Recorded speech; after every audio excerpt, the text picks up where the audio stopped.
আসসালামু আলাইকুম। Ferdous Ali Khan model school and কলেজের পক্ষ থেকে সকলকে জানাচ্ছি আন্তরিক শুভেচ্ছা এবং স্বাগতম। উপস্থাপনায় আমি মোসাম্মদ জান্নাতুল ফেরদৌস লিজা, সহকারী শিক্ষক, Ferdous Ali Khan model school and college, Banglahili, Hakimpur, Dinajpur. আজকের পাঠ শ্রেণী অষ্টম, বিষয় বাংলা, পাঠ নং 1, বিষয় শিরোনাম বাংলা ভাষার জন্মকথা। নিচের ছবিটি দেখে তোমরা কি বুঝতে পারছো? এখানে দেখো লেখা আছে বাংলা ভাষা, স্বরবর্ণ, ব্যঞ্জন বর্ণ সংমিশ্রিত একটি চিত্র দেখা যাচ্ছে। এই চিত্রটির দ্বারা আমরা বুঝতেই পারছি যে বাংলা ভাষা বিষয়ে কোনো আজকে ক্লাস হতে যাচ্ছে। তাহলে আমি আগেও পাঠ ঘোষণা করেছি যে আমাদের আজকের মূল বিষয় হচ্ছে বাংলা ভাষার জন্মকথা। বাংলা ভাষার জন্মকথা এটি একটি প্রবন্ধ। এটি লিখেছেন হুমায়ুন আজাদ। হুমায়ুন আজাদ 1947 সালে জন্মগ্রহণ করেন এবং 2004 সালে মৃত্যুবরণ করেন। আজকে অষ্টম শ্রেণীর বাংলা বিষয়ের একটি প্রবন্ধ আলোচনা করছি। আমাদের আজকের গদ্যের বিষয়ে ইতিপূর্বে বলা হয়েছে এবং আমরা অবশ্যই প্রতিটি গদ্য ও পদ্যের লেখক এবং কবি পরিচিতি সম্পর্কে জানার চেষ্টা করব। এটি তোমাদের বহু নির্বাচনী ও জ্ঞানমূলক প্রশ্নাকারে তোমাদেরকে অনেক সহায়তা করবে। তাহলে চলো আমরা এবার দেখে আসি লেখক পরিচিতি।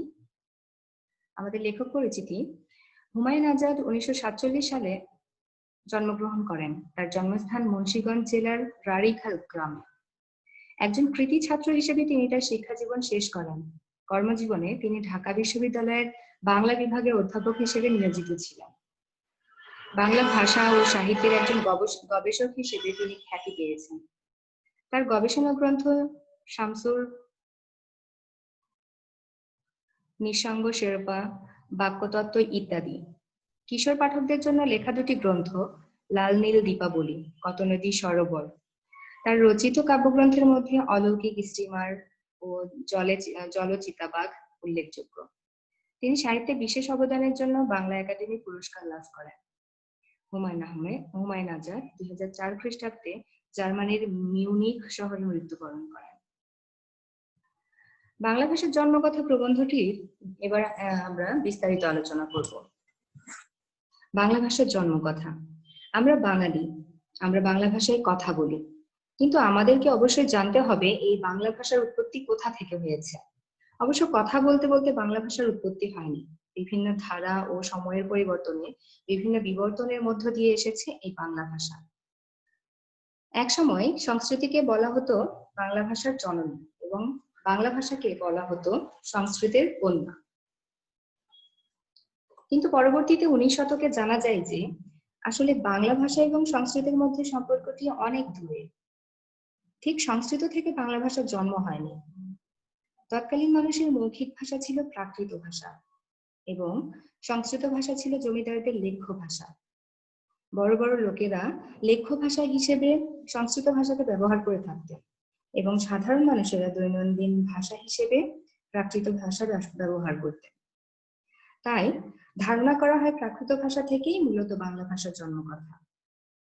এছাড়া একটি গুরুত্বপূর্ণ দিক হচ্ছে ভাষার ধর্মই বদলে যাওয়া। যেমন 1000 বছর আগে ভাষার ধরন এমন ছিল না, বা 1000 বছর পরেও ভাষার ধরন এমন থাকবে না। সময়ের সাথে সাথে ভাষার পরিবর্তন আসবে শব্দের, এবং তার সাথে আসবে শব্দের অর্থেরও পরিবর্তন। আর এভাবেই পর্যায়ক্রমে বিভিন্ন পরিবর্তনের মধ্য দিয়ে আমরা বাংলা ভাষাকে দেখতে পাব। এছাড়া আমাদের উল্লেখযোগ্য কয়েকজন গবেষক যারা বাংলা ভাষা ও সাহিত্যে অবদান রেখেছেন, যেমন সুনীতি কুমার চট্টোপাধ্যায়, ডক্টর মোহাম্মদ শহীদুল্লাহ এবং রয়েছেন পানিনি। তারা বিভিন্ন ধারণার মাধ্যমে বোঝানোর চেষ্টা করেছেন বাংলা ভাষার উৎপত্তির কথা। ডক্টর সুনীতি কুমার চট্টোপাধ্যায় এর ধারণা পূর্বমাগধী অপভ্রংশ থেকে উদ্ভূত হয়েছে বাংলা ভাষা, এবং ডক্টর মোহাম্মদ শহীদুল্লাহ বাংলা ভাষার উৎপত্তি সম্পর্কে একটু ভিন্ন মত পোষণ করেন। তিনি মনে করেন গৌরী প্রাকৃতের পরিণত অবস্থা গৌরী অপভ্রংশ থেকে উৎপত্তি ঘটে বাংলা ভাষার। যে ভাষায় আমরা কথা বলছি এবং যে ভাষার জন্য আমরা আন্দোলন করেছি, অবশ্যই আমাদের জানতে হবে এই ভাষার উৎপত্তি কোথা থেকে। পাঠ্য বইয়ের এই চ্যাপ্টার এই চ্যাপ্টারটিতে হুমায়ুন আজাদ চেষ্টা করেছেন বাংলা ভাষার জন্মকথা সম্পর্কে কিছু গুরুত্বপূর্ণ তথ্য আমাদের মাঝে তুলে ধরার। হয়তো 1.5 পেজ কিংবা 2 পেজের মধ্য দিয়ে শেষ হবে না আমাদের বাংলা ভাষার জন্মকথা, কারণ ইতিহাস কখনোই অল্পতে শেষ হয় না, ইতিহাস অনেক বিস্তৃত। সেক্ষেত্রে বাংলা ভাষার জন্মকথা সম্পর্কে যতটুকু তথ্য আমাদের না জানলেই নয়, ততটুকু তথ্য দেওয়ার চেষ্টা করেছেন আমাদের হুমায়ুন আজাদ। আর এভাবেই ইন্দো ইউরোপীয় ভাষা বংশ হতে গৌড়ী অপভ্রংশের মাধ্যমে আমরা বাংলা ভাষাকে পেয়েছি। এবার আসো আমরা পরবর্তীতে বাংলা ভাষার জন্মকথা প্রবন্ধটির মূল পাঠটা কি। আসলে আমি পয়েন্ট আকারে এখানে দিয়েছি যাতে সকল শিক্ষার্থীদের বোঝার সুবিধা হয়। ভাষার ধর্মই হচ্ছে বদলে যাওয়া।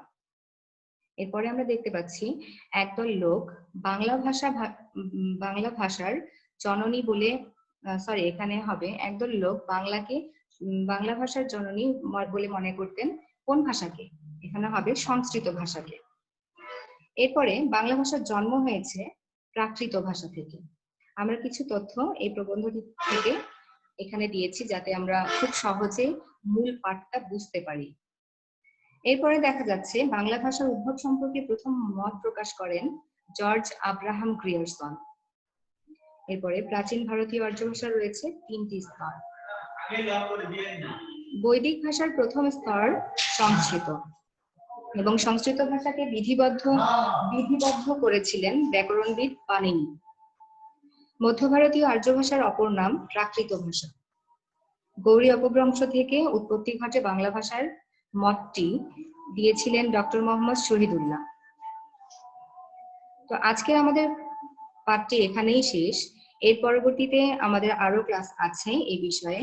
তো যতটুকু আমরা আলোচনা করেছি সেখান থেকে আমরা কিছু বাড়ির কাজ দিচ্ছি, সেটি হলো নিচের প্রশ্নগুলোর উত্তর দাও। প্রথম প্রশ্নটি হচ্ছে সংস্কৃত শব্দের অর্থ কি। দ্বিতীয় প্রশ্ন, একদল লোক বাংলাকে সংস্কৃতের মেয়ে মনে করত কেন। এবং পরবর্তী প্রশ্ন, পৃথিবীর আদি ভাষা গোষ্ঠীর নাম কি।